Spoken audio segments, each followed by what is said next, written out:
So another Sunday, another scoreless draw for Liverpool away to one of their fiercest rivals. It means the title is now out of their own hands. They're a point behind Manchester City. Kevin Kilbane was alongside me for the afternoon. Was that a performance that would worry you if you were a Liverpool fan? No, I was actually just in the press conference there listening to Jurgen Klopp, and I think he's quite relaxed about everything. I think today, realistically, was always going to be some sort of tricky performance. I think when you look at it overall, it's like Kenny Dalglish there. You can step in, Kenny. It's fine. It's you're all right. Feel free to come in. It's perfectly fine. You get out of here.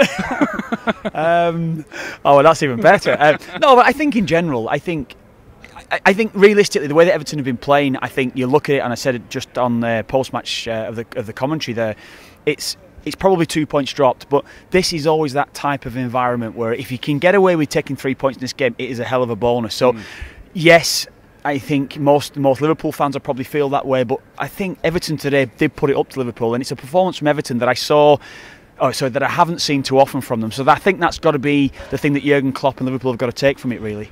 Words like bottle are going to be used a lot over the next week, and the chances that they created, particularly the two for Mo Salah that he had plenty of time to think about, the fact they're not taking those opportunities, like, is that nerves or is that just the flow of a game that sometimes it doesn't happen? Yeah, nerves, maybe that's always going to be around any game, regardless of whether you're playing at the start of the season or you're playing towards the back end of the season. But what I would say is that I did sense, maybe even in the first half today, after the first 20 minutes when we spoke about it today as well before the match, it might be a bit more high tempo, it might be a bit more scrappy, and there might be a little bit of quality that might come in after 20 minutes. And that's what did seem to happen through the game. Mo Salah is through on goal, one-on-one with the goalkeeper.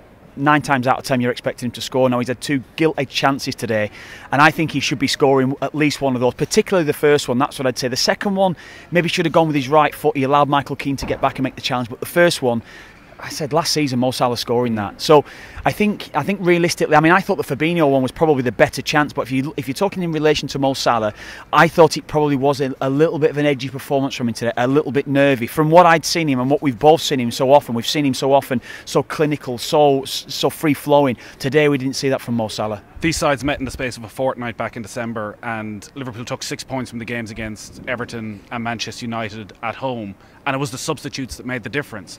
The substitutes over the last week that Jurgen Klopp's made, considering there's a feeling they do have a bit more depth. Did he get his changes right? He took Mo Salah off last week, he took Sadio Mane off this week?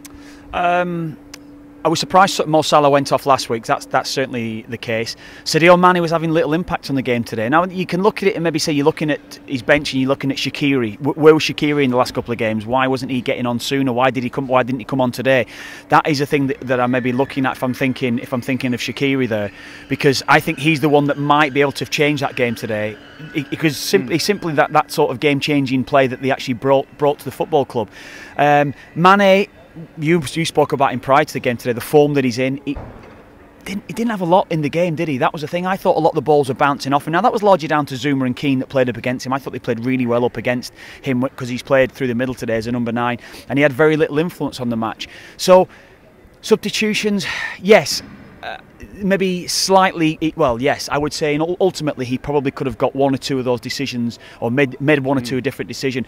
Although when James Milner came on, he did make an impact on that game. He put 2 or 3 brilliant crosses in that Liverpool were failing to do throughout. So if I'm looking at it from that sort of side of it, perhaps maybe he got one right and perhaps another one wrong. The cliche at this stage of a season generally would be point behind, 9 games left, twist and turns of the title race. It's still very much up for grabs.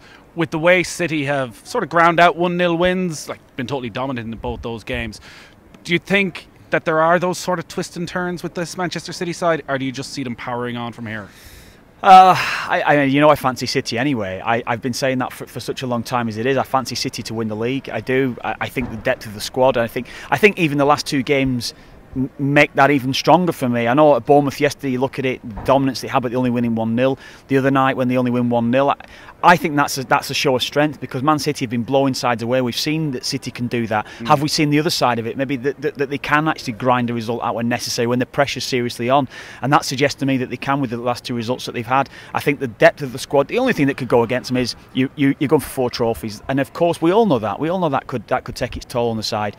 But I still think, and I thought it for well, I probably thought it all the way through. City will go on and win the league with the depth of the squad that they've got and the strength. We've managed to spend the last 2 or 3 months pretty much every Saturday afternoon, every time we spoke about Ireland, talking about the right back position and Seamus Coleman's struggles with form and the brilliance of Matt Doherty, and whether they can play in the same team or whether it's one or the other. Seamus Coleman's had a very good week. Back in the side, set up a goal against Cardiff, went up against Andy Robertson, Sadio Mane, James Milner, Gini Wijnaldum at different times today, and didn't really put a foot wrong. Yeah. Does that performance today and what's happened over the last week say to you that he's sort of undroppable for Ireland? No, Mr. Ken Wright, how you doing? Good to see you. In. You all right? How you doing? All right. One of my heroes in. Delete that bit.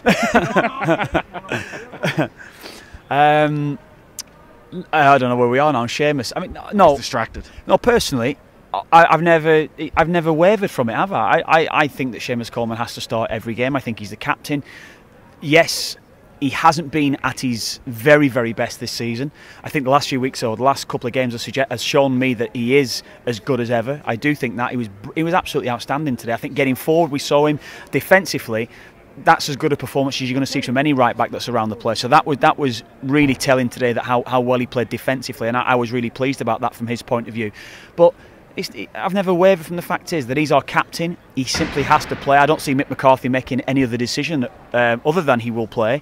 And I think it's about fitting Matt Doherty into the side around it.